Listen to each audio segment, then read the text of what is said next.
Sa tahimik na bayan ng Riacho dos Neves, isang nakakatakot na kwento ang bumukas noong January 2018. Si Rosangela, isang babae na may kasaysayan ng mga problema sa kalusugan, ay hinaharap ang hindi inaasahang kamatayan matapos ang dalawang pag-atake sa puso at septic shock. Inihayag na patay at inilibing sa isang batong libingan. Nagdadalamhati ang kanyang pamilya sa kanyang pagkawala sa isang mapangluhang paalam. Ngunit, nagkaroon ng hindi inaasahang kaganapan ang kwento. Habang dumaraan ang mga gabi, ang sementeryo ay naglalabasan ng nakakakilabot na sigaw at ungol. Nauna ay iniisip na mga biro lamang, subalit, patuloy ang nakakabahalang ingay, na nag-udyok sa mga lokal na ibahagi ang kanilang kakilakilabot na mga karanasan pagkatapos ng 11 gabi. Sa halip na kumonsulta sa mga otoridad, isang kapitbahay ang lumapit sa pamilya ni Rosangela na may nakakadisturbang mga pag-amin. Ang isang matapang na grupo, na pinapalakas ng kahalo ng takot at kuryusidad, ay naglakbay pabalik sa sementeryo. Doon, binasag nila ang libingan, naglalantad ng isang nakakatakot na katotohanan. Sa pagbukas ng kabaong, bumuhay ng lagim ang mga saksi. Si Rosangela, itinuturing na patay, ay desperadong lumaban upang makatakas mula sa kanyang kahon. Ang sugatang mga kamay at noo niya ang nagpapatunay sa nakakapanindig balahibong pakikipaglaban sa loob ng kabaong. Ang mga pako ay napalambot, ang mga gasgas ay nagmarka sa loob, at ang dugo ay nagkwento ng isang tahimik na istorya ng isang babae na inilibing ng buhay.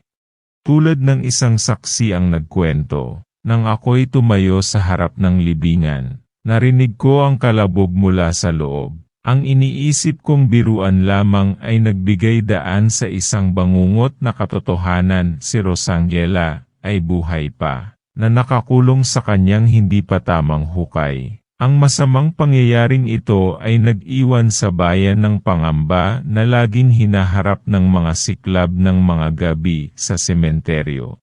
Sa mga kaganapan sa Riacho dos Neves, naglupasay ang pag-aalinlangan sa kakaibang pangyayari. Si Ana Francisco Diaz, isang saksi sa kahindik-hindik na eksena, nagpatunay na si Rosangela ay nagbigay ng 2 ungol ng matuklasan at nanatiling kakaiba ang init.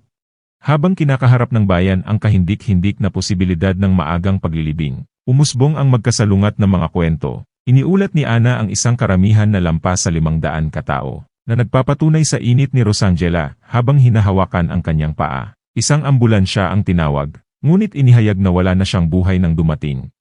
Lalong nagtugma ang debate habang naglipa na ang spekulasyon ukol sa alegadong buhay na paglilibing. Mariing itinanggi ng ina ni Rosangela ang nakakabagabag na katotohanan, na binibigyang diin ang mga hindi pagkakatugma sa posisyon ng kanyang anak. Gayunpaman, tinanggihan ito ng pulisya. Itinuturing na panaginip at pang-aakit sa sarili ng ina.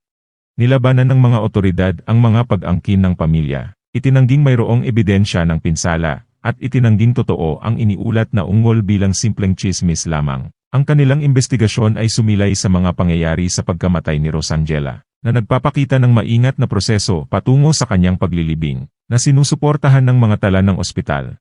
Ipinagtibay ng pulisya ang masusing pagmamanman sa pagtaas ng pangangatwiran ng kalusugan ni Rosangela, na naglalabas ng medikal na imposibilidad ng buhay na paglilibing dahil sa kanyang kritikal na kalagayan. Itinuring ang malakas na antibiotic at maulan na panahon bilang mga kadahilanang nagpapabagal sa pagkatunaw. Itinataboy ang ideya ng kahangahangang paglaligtas. Sa pag-unlad ng kakaibang saga, nasangkot ang Riacho dos Neves sa isang labirintong panghihinuha at spekulasyon. Iniwan ang katotohanan na nababalot sa dilim ng hindi maipaliwanag. Sa nakakakilabot na katahimikan ng araw na yon, kung saan daan-daang tao ang nagtitipon, may nakatanim na nakakatakot na paniniwala sa kanilang mga puso, ang ideya na si Rosangela ay inilibing habang humihinga pa. Sa mahinahong boses, ang kanyang kapatid ay maingat na nagsalita. Iwasan ng mga paratang ngunit naging saksi sa isang hindi maipaliwanag na sitwasyon. 11 araw sa ilalim ng lupa, at ang nakakabahalang init na nananatili ay labag sa lohika. Sa sementeryo, isang korong mga saksi ang nagpatunay sa isang nakakatakot na simponya, pagkatok, pagnginiwi. Isang kahulugang kaguluhan na pinaandar sila upang wasakin ang mga hangganan ng kabaong. Maraming tinig ang nag-ugma ng mga kwento ng isang malamig na haplos, na nag-insist na siya ay nananatiling mainit, nagtatanong sa kahuli-hulihan ng kamatayan. Sa kakaibang dikotomya ng magkasalungat na kwento, ang katotohanan ay nagtatago sa atin, nababalot sa kawalan ng katiyakan. Gayunpaman, Ang ebidensya ng laban at ang nakakabahalang sigaw ng araw na iyon ay nagtutulak sa atin na magbigay daan sa nakakabahalang ideya na ang paglilibing kay Rosangela ay maaaring isang kahindik-hindik na maling pagtataya sa malungkot na tapiserya ng isang nawalang buhay na babae. Sana'y makamtan niya ang walang hanggang kapayapaan